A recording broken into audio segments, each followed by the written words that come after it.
In today's video, I'm going to teach you how to draw lines and arcs in Affinity. By the end, you'll know how to create a clean straight line with the pen tool, then turn a simple ellipse into a smooth arc you can use in logos, icons, and layouts.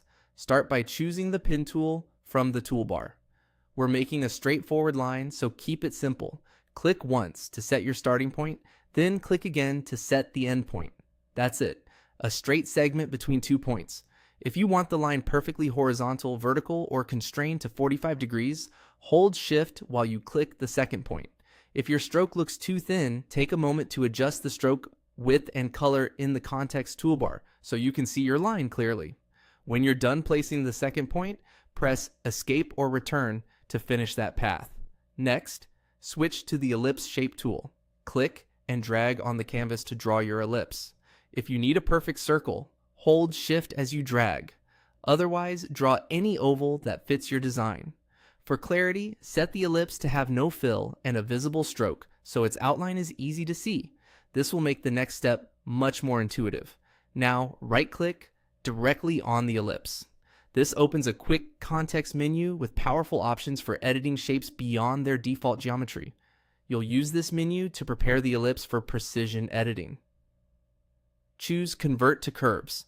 This command transforms the ellipse from a live shape into an editable path made of nodes and segments.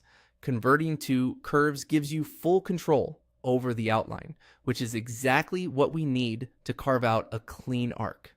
With the ellipse now a curve, hold the Control key and click on the part of the shape you want to remove to form your arc. On a Mac, you can use the Command key. This action trims the ellipse, leaving you with an open curve, a smooth arc. If the arc's ends look a little sharp or misaligned, gently click near the endpoints and nudge them to refine the look. Keep an eye on your stroke settings.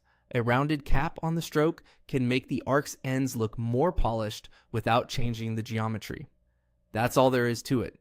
You created a precise line with the pen tool, drew an ellipse, converted it to curves, and then deleted a section to reveal a clean, editable arc. Practice these steps together and you'll build shapes faster and with more control in Affinity.